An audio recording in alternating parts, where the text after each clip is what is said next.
Hello students, NCERT maths class 10th में आप सभी का स्वागत है।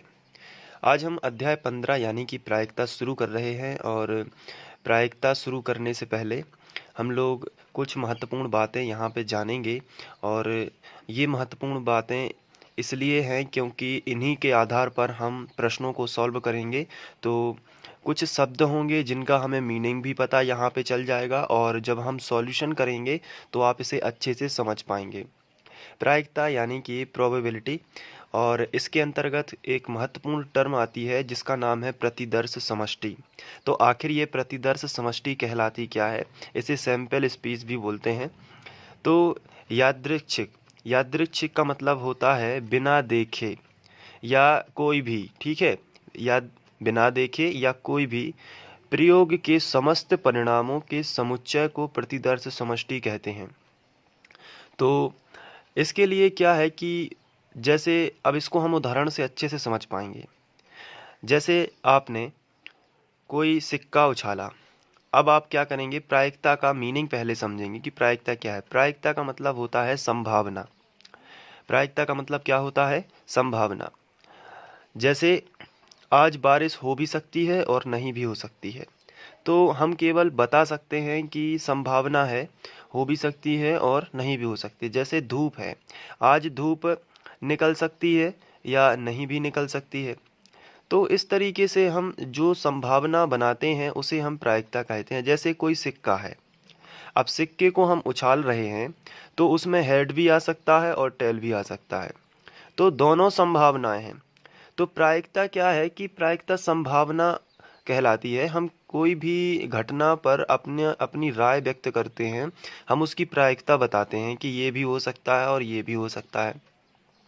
तो कोई भी घटना होती है या कोई भी प्रयोग करते हैं, चाहे आप सिक्के को उछालिए, चाहे पासे को फेंकिए, चाहे ताश के पत्ते हो जाएं, तो कोई भी हो, ये घटना के जो संपूर्ण परिणाम होते हैं। जैसे कि उदाहरण लीजिए, जैसे सिक्के का उदाहरण मैंने आपको बताया। अगर आप सिक्के को उछाल रहे हैं तो उसमें क्या क्या आ सकता है? उसमें हेड भी आ सकता है, उसमें टेल भी आ सकता है। तो कुल परिणाम जो होंगे, समस्त परिणामों के समुच्चय को प्रतिदर्श समष्टि कहते हैं। जैसे हमने सिक्का उछाला तो सिक्के में क्या क्या हो सकता है? प्रतिदर्श समष्टि सिक्के की क्या होगी? तो सिक्के की प्रतिदर्श समष्टि होगी, यहाँ पे हम उसको लिख सकते हैं इस तरीके के ब्रैकेट में हम लिखेंगे। ये ब्रैकेट हमने बनाया और इस ब्रैकेट में हम उस सिक्के में जो प्रतिदर्श समष्टि होगी, प्रतिदर्श समष्टि का सीधा सा मतलब है कि समस्त परिणाम कितने होंगे? सिक्के को उछालने पर या तो हेड आएगा या टेल आएगा। तो ये कुल परिणामों की जो कुल परिणाम होंगे वो प्रतिदर्श समष्टि कहलाता है। तो ध्यान रखिए, कोई भी प्रयोग करिए आप, उसमें जो कुल परिणाम होंगे उसे हम प्रतिदर्श समष्टि कहेंगे। जैसे सिक्के को उछालने पर या तो हेड आएगा या टेल आएगा, एक सिक्के को उछालने पर। अगर हम बात करें कि जैसे हमने सांप सीढ़ी खेली होगी, तो उसमें क्या होता है, एक छकड़ी होती है, तो उसमें 1 से लेकर 6 तक के अंक होते हैं। आपने देखा होगा 1 से लेकर कहाँ तक के? 6 तक के अंक होते हैं। कुछ इस तरीके से वो होती है, ये देखिए।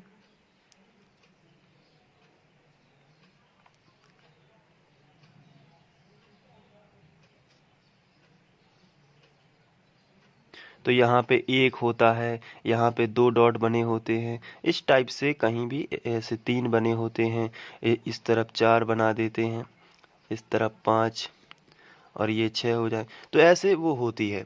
कहने का मतलब है कि जैसे अगर हम इस पासे को यदि फेंकते हैं, एक पासे को, तो इसकी प्रतिदर्श समष्टि क्या होगी? प्रतिदर्श समष्टि का मीनिंग अब आप समझ चुके हैं, समस्त परिणाम।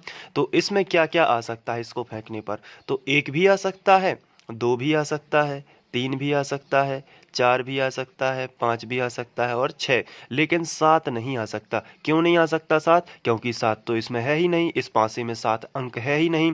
8 भी नहीं है, 9 भी नहीं है। 1 2 3 4 5 6 के बीच में कोई भी अंक आ सकता है। तो प्रतिदर्श समष्टि क्या हो सकती है कि उस घटना या उस प्रयोग में संभव मान कौन कौन से हो सकते हैं, संभव जो परिणाम हैं वो कौन कौन से हो सकते हैं। तो इस तरीके से हम प्रतिदर्श समष्टि को समझ सकते हैं। तो ये हो गया हमारा प्रतिदर्श समष्टि। और यादृच्छिक का मतलब होता है बिना देखे कोई भी चीज, या यादृश का मतलब आप ये समझिए कि कोई भी, अब इसमें कोई भी हो सकता है। आप इसे बिना देखे, यदि जैसे आपसे कहा गया कि यादृश्य गेंद निकाली जाती है, कोई भी एक गेंद निकाली जाती है, इसका मीनिंग ये होगा, कहीं भी कोई क्वेश्चन में लिखा होगा तो इस तरीके से। तो ये हो गया हमारा प्रतिदर्श समष्टि। अब याद रखिए कि प्रतिदर्श समष्टि को हम एस से निरूपित करते हैं, एस से दर्शाते हैं। तो जैसे कोई भी पासे हैं, कोई भी सिक्का है, तो इस तरीके से हम उसको, जैसे किसी ने कहा कि किसी बॉलर ने 24 गेंदें डाली जिस पर से छह गेंदों पर 4 छक्के लगे, या 6 गेंदों पर 6 छक्के लगे। तो आप ये बताइए, जैसे 6 गेंदों पर छक्के लगे, टोटल कितनी गेंदें डाली? 24। तो प्रतिदर्श समष्टि पता है कितनी होगी? 24 होगी। और कुल परिणामों की संख्या भी कितनी होगी? 24 ही होगी। लेकिन छक्के कितने पर घले? 6 गेंदों पर। तो वो होगी अनुकूल परिणामों की संख्या की, जो अब क्वेश्चन के अनुसार मैं बताऊंगा कि कैसे वो अनुकूल हो जाते हैं और कैसे कुल होते हैं। ठीक है, अभी इतना समझिए कि प्रतिदर्श समष्टि क्या होता है कि कोई भी परिणाम हो, कोई भी घटना हो, तो उसमें संभव परिणाम जो हैं वो कौन कौन से हो सकते हैं। जैसे सिक्के को उछाला तो हेड या टेल दोनों आ सकते हैं, तो उसकी प्रतिदर्श समष्टि होगी। एक सिक्के को उछालने पर उसकी प्रतिदर्श समष्टि होगी हेड, या तो हेड आ सकता है या टेल आ सकता है। एक पासे को, यदि एक पासे को हम लोग उछालेंगे या फेंकेंगे, तो एक पासे को फेंकने पर उसमें भी प्रतिदर्श समष्टि क्या होगी? उसमें 1 से लेकर 6 तक के अंकों के कुल परिणाम हो सकते हैं। 1 भी आ सकता है, 2 भी आ सकता है, 3 भी आ सकता है, और आखिरी वाला अंक 6 भी आ सकता है। इस तरीके से हम कह सकते हैं कि प्रतिदर्श समष्टि ये होगी। अब इसके बाद हम बात करेंगे कुल परिणामों की संख्या। इसके बाद हम बात करने वाले हैं अनुकूल परिणामों की संख्या। तो कुल परिणामों की संख्या क्या है? कुल परिणामों की संख्या वो संख्या होती है जिसमें हम उन परिणामों को गिनते हैं। जैसे मैंने अभी आपको बताया कि सिक्के को फेंकना है, तो सिक्के को फेंकना है, एक सिक्के को फेंकने पर उसके चित्त आने की प्रायिकता ज्ञात कीजिए, या पट्ट आने की प्रायिकता ज्ञात कीजिए, यानी हेड और टेल। तो थोड़ा समझिए, जैसे सिक्के को फेंकना है तो आपको ये बताना है कि प्रतिदर्श समष्टि उसकी कितनी होगी। प्रतिदर्श समष्टि कितनी होगी? तो प्रतिदर्श समष्टि क्या कहलाता है कि वो क्या क्या उसमें आ सकता है। तो प्रतिदर्श समष्टि में आपको ये ब्रैकेट बना लेना है, और उसमें क्या हो सकता है? प्रतिदर्श समष्टि में कुल परिणाम होंगे। जैसे कि सिक्के को फेंका है तो या तो हेड आ सकता है या टेल आ सकता है, तो यही हो जाएंगे कुल परिणाम। कितने हो जाएंगे? 2। तो जो हम पढ़ रहे हैं कि कुल परिणामों की संख्या, तो हम यहाँ पे लिख सकते हैं कि कुल परिणामों की संख्या कितनी हो जाएगी? कुल परिणामों की संख्या, इनको गिन लेना है ब्रैकेट के भीतर जो भी लिखा है। कुल परिणामों की संख्या 1 और 1 2, तो कुल परिणामों की संख्या होगी 2। इस तरीके से हमें लिखना होता है। तो कुल परिणामों की संख्या को हम ns से दर्शाते हैं, और कुल परिणामों की संख्या कितनी हो जाती है? 2 होती है। तो ये प्रायिकता का मुख्य सूत्र होता है। ये हम लोग जब क्वेश्चन करेंगे तो आपको और अच्छे से समझ में आने लगेगा कि कैसी बात हो रही है, लेकिन ये थोड़ा जानना जरूरी है अपन को। इसके बाद हम बात करेंगे अनुकूल परिणामों की संख्या। अनुकूल परिणाम जो होते हैं वो प्रश्न से संबंधित होते हैं।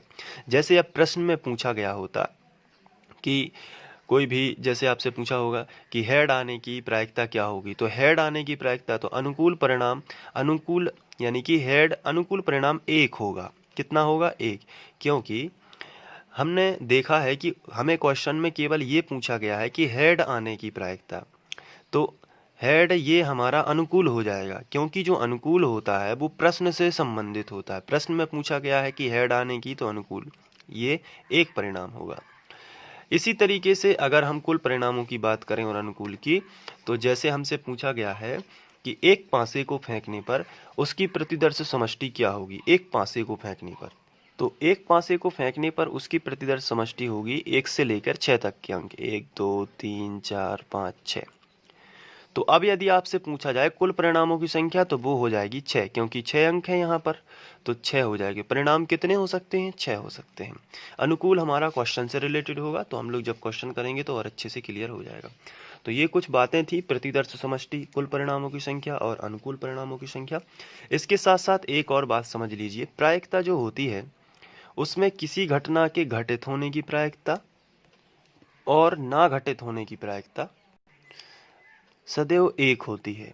तो ये आपको याद रखना कि कोई घटना घट रही है, और नहीं घट रही है, दोनों को यदि जोड़ दिया जाए तो उसकी प्रायिकता कितनी होगी? 1 होगी। और एक बात और आपको याद रखना है कि प्रायिकता के जो आंसर आएंगे वो 0 और 1 के बीच में ही रहेंगे। प्रायिकता के जो उत्तर आएंगे वो 0 1 के बीच रहेंगे, जैसे कि 3/2, 1/2, इस तरीके से आएगा। 0 और 1 के बीच में ही रहेगा आंसर। कभी भी प्रायिकता 2 नहीं हो सकती, कभी भी प्रायिकता माइनस में नहीं हो सकती, ये आपको याद रखना है। प्रायिकता कभी भी ऋणात्मक नहीं होगी, प्रायिकता कभी भी 2 1 से ज़्यादा नहीं होगी, 2 3 4 5 ऐसे नहीं होगी। तो ये प्रायिकता से रिलेटेड कुछ महत्वपूर्ण बिंदु थे। तो ये हो गया इंट्रो वीडियो। इसके बाद हम लोग 15.1 स्टार्ट करेंगे। Thank you.